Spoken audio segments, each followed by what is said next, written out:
Unified 911, anong matutulong namin sa'yo? Anya ti maitulog mi ken kapo. Anong may tatabang ko sa Unsay imo? akong ikatabang nimo? Ngini makadabang na misal ka no. Sa anumang wika o dialekto, may tulong na darating sa iyo.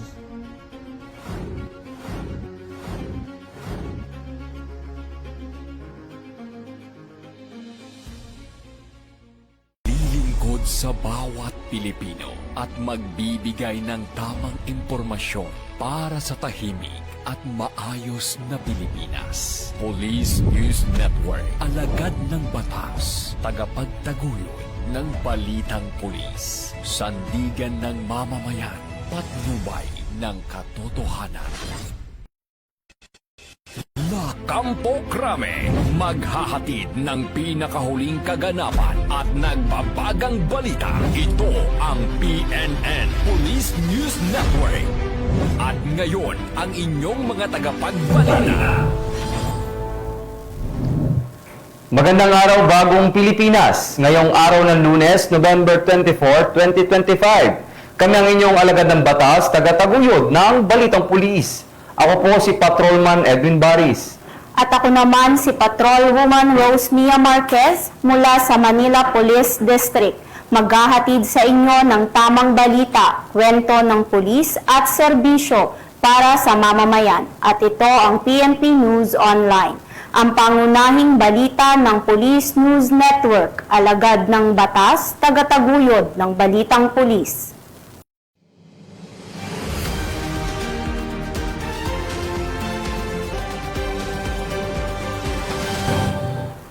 Narito ang mga balitang dapat niyong abangan. Cordillera PNP at katuwang ang iba't ibang ahensya ng pamahalaan, matagumpay na na-recover ang 3 biktima ng landslide sa Cabugao, Apayao.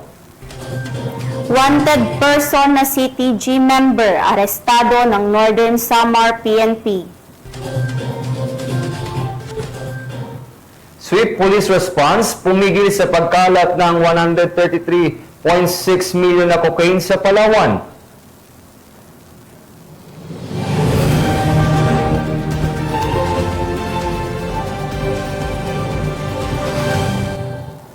Narito ang mga balitang hatid ng ating PNN correspondents mula sa iba't ibang panig ng bansa.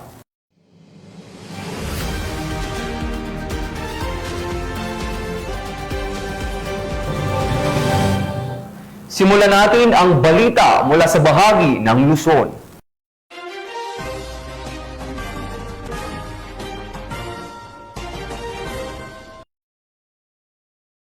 Cover ng Cordillera Police, katuwang ang iba't ibang ahensya ng pamahalaan, ang 3 biktima na naganap sa landslide sa Cabugao, Apayao. Pinangunahan ng mga tauhan ng PNP kasama ang MDRRMO, BFP at lokal na volunteers ang mabilis at koordinadong search and retrieval operation upang matugunan ang insidente at maibigay ang nararapat na tulong sa mga apektadong pamilya. Patrolwoman Jesly Sabado sa balita. Natapos ang search, rescue and retrieval operation matapos mahanap ang 3 individual na nabaon sa landslide kamakailan sa Upper Sitio Purag, Barangay Badtuat, Cabugao, Apayao. Isinagawa ang operasyon ng pinagsanib na pwersa ng Cordillera PNP, katuwang ang iba't ibang ahensya ng gobyerno at mga lokal na residente.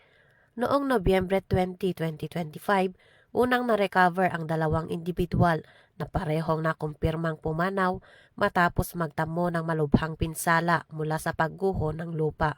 Patuloy namang hinanap ang ikatlong nawawalang kasama hanggang sa matagpuan ang kanyang labi noong Nobyembre 21, 2025 sa parehong lugar kung saan na-recover ang naunang 2. Nagpaabot ng taos-pusong pakikiramay ang Cordillera PNP sa mga naulilang pamilya at sa komunidad ng Cabugao na labis na naapektuhan ng insidente. Ayon sa mga otoridad, ang matagumpay na operasyon ay malinaw na patunay ng mahigpit na pagtutulungan at pagkakaisa ng PNP, LGU, militar, emergency responders at mga mamamayan. isang simbolo ng bayanihan sa panahon ng sakuna.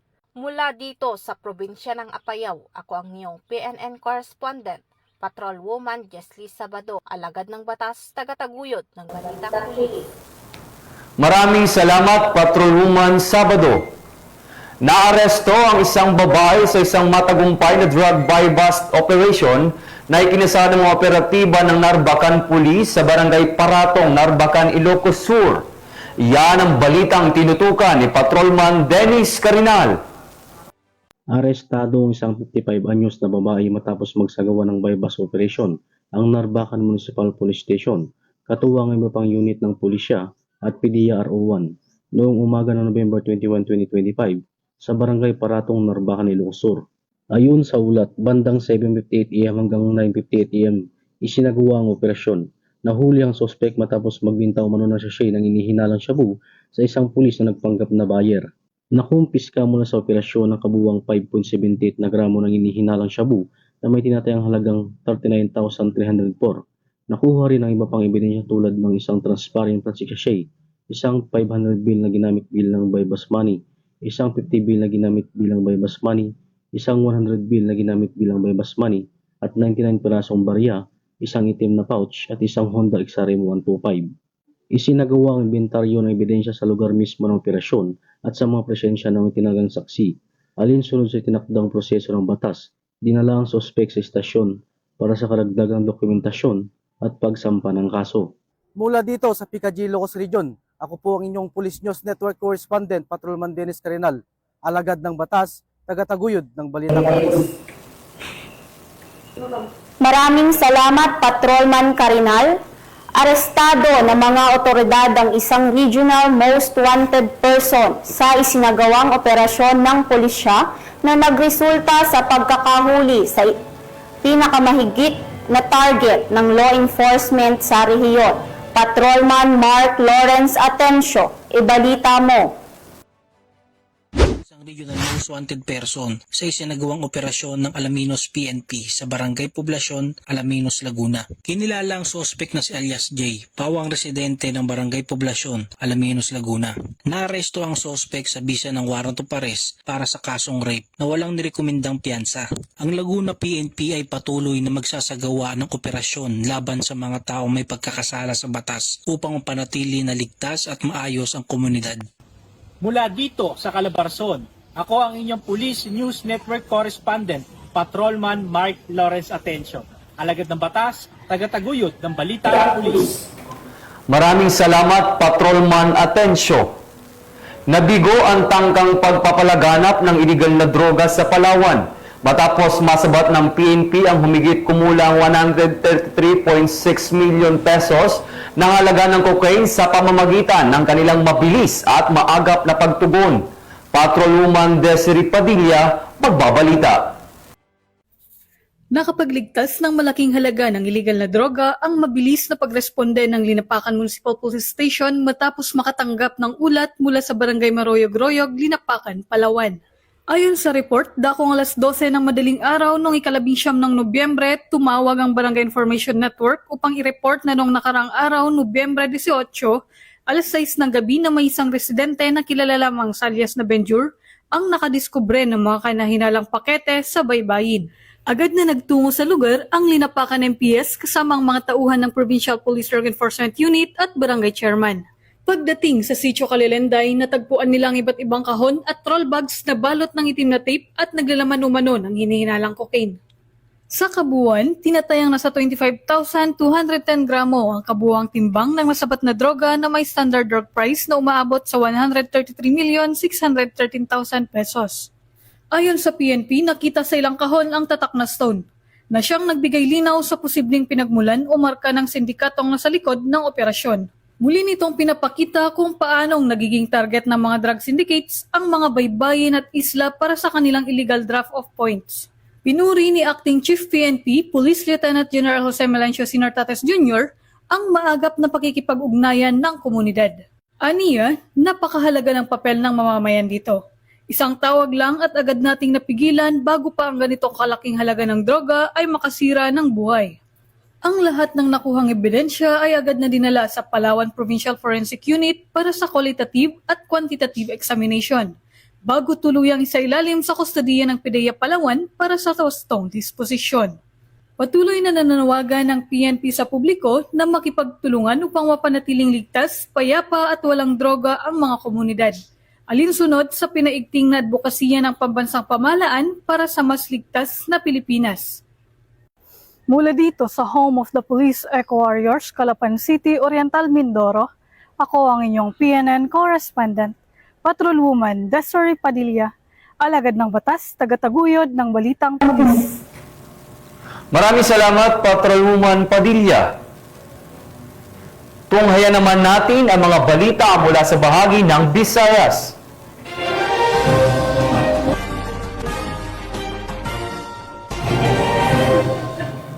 Nakumpiska ng mga otoridad ang hinihinalang shabu sa isang bodegero sa Oton, Iloilo sa isang matagumpay na anti-illegal drug operation.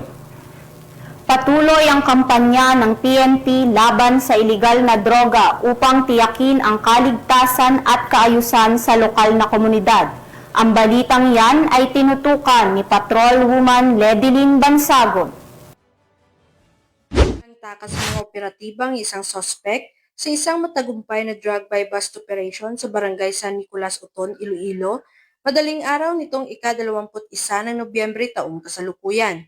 Kinilala ni Police Major Marvin Villanueva, Deputy Chief ng RPDEU 6 ang sospek na si alias Edward, 43 taong gulang, residente ng Barotac, Nuevo Iloilo, na tinukoy bilang budigero o tagabantay ng imbakan ng iligal na droga sa lugar. Lumabas sa record na ang sospek ay dati nang nasangkot sa iligal na droga at nagkaroon ng kaso noong 2016 at 2019, kung saan ito ay sumailalim sa plea bargaining. Na-recover ng mga operatibang humigit kumulang 350 gramo ng hininilaan shabu at 14,000 pesos na ginamit bilang buy-bust money. Bago ang pagkakadakip, umabot muna sa isang buwang surveillance na sinagawa ng mga otoridad.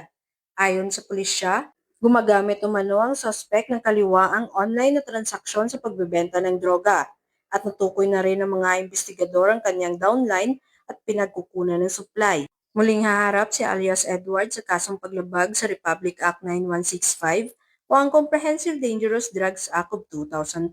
Patuloy na pinaigting ng mga kapulisan ang kanilang operasyon upang sugpuin ang pagkalat ng iligal na droga sa rehiyon. Nananawagan din sila sa publiko na maging katuwang sa pagbabantay at pag-uulat ng anumang kahinahinalang aktibidad. Tiniyak naman ng mga kapulisan na hindi sila titigil hanggat sa tuluyang mapahina ang illegal drug network sa buong Western Visayas. Mula dito sa Police Regional Office 6, ako ang inyong Police News Network correspondent, Patrolwoman Ledilyn Bansagon, alagad ng batas, tagataguyod ng balitang pulis. Maraming salamat, Patrolwoman Bansagon. Nasamsam ng operatiba ng pulisya sa Cebu City ang mahigit 700,000 halaga ng hinihinalang shabu sa isang matagumpay na anti-illegal drug operation. Patrolwoman Judith Nicanor magbabalita. Arestado ng kapulisan ng Cebu City ang isang high-value individual na suspect matapos itong mahulihan ng higit 700,000 halaga ng hinihinalang shabu sa sinagawang buy-bust operation ng mga operatiba sa Isabellano Street, Barangay Basac, Pardo, Cebu City nito lamang nakaraan.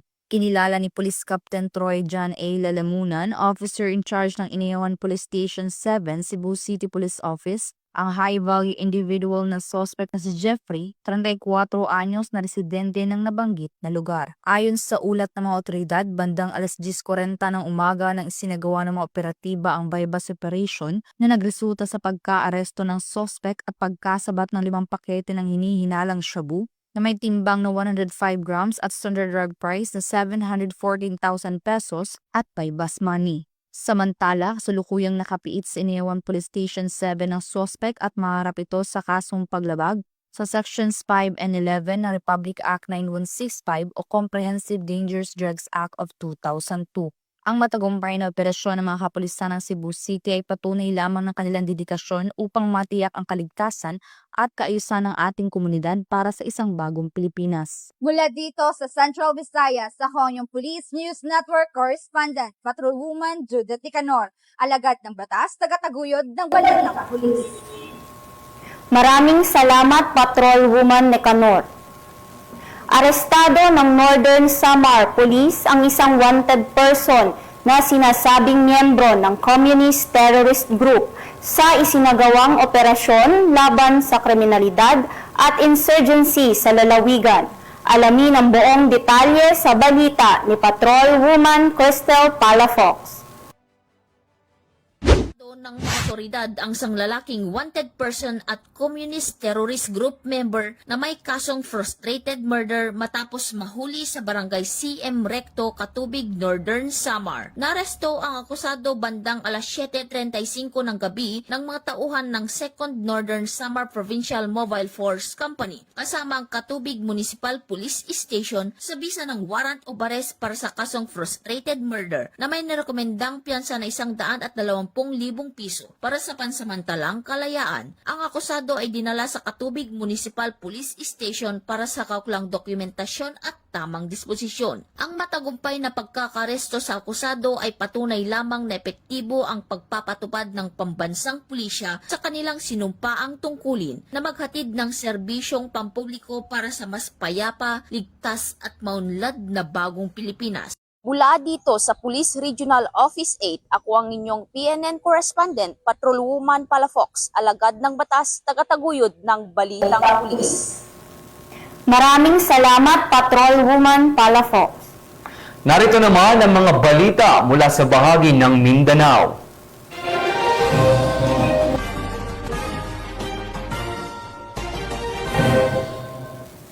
Nasabat ng PNP at PIDEA BARM ang tinatayang 600,000 piso na halaga ng hinihinalang marijuana sa isang operasyon sa Maguindanao del Norte.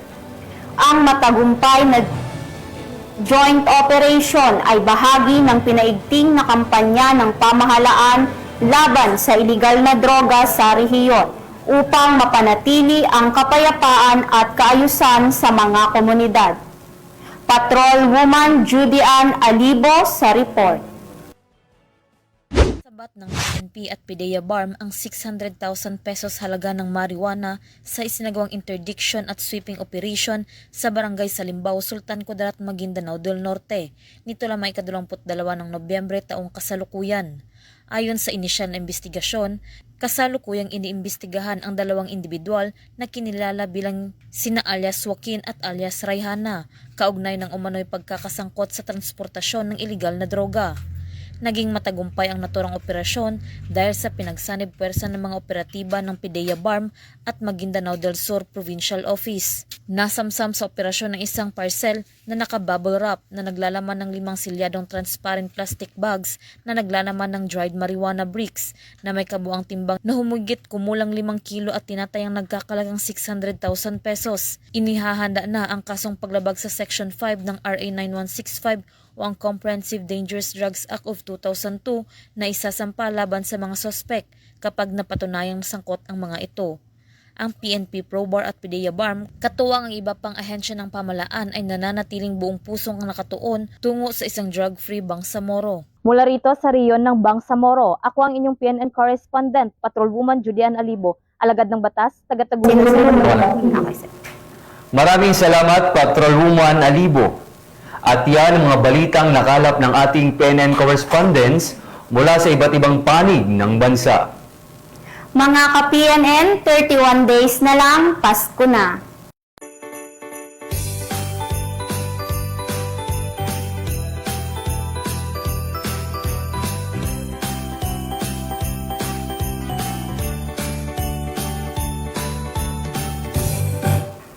Sa ngalan ng pamunuan ng Philippine National Police, sa pangunguna ni Acting Chief PNP Police Lieutenant General Jose Melencio Nartates Jr. at sa pamumuno ni President Ferdinand Bongbong Marcos Jr., kami ay maglilingkod sa bawat Pilipino at magbibigay ng tama at balanseng balita. Mula rito sa tanggapan ng tagapag-ugnay ng Pambansang Pulisya ng Pilipinas, Kami ang inyong alagad ng batas, tagataguyod ng Balitang Pulis. Ako po si Patrolman Edwin Baris. At ako naman si Patrolwoman Rose Mia Marquez mula sa Manila Police District. Maghahatid ng tamang balita, kwento ng pulis at serbisyo para sa mamamayan. At ito ang PNP News Online, ang pangunahing balita ng Police News Network. At ito ang bagong PNP para sa bagong Pilipinas. Serbisyong mabilis, tapat at nararamdaman.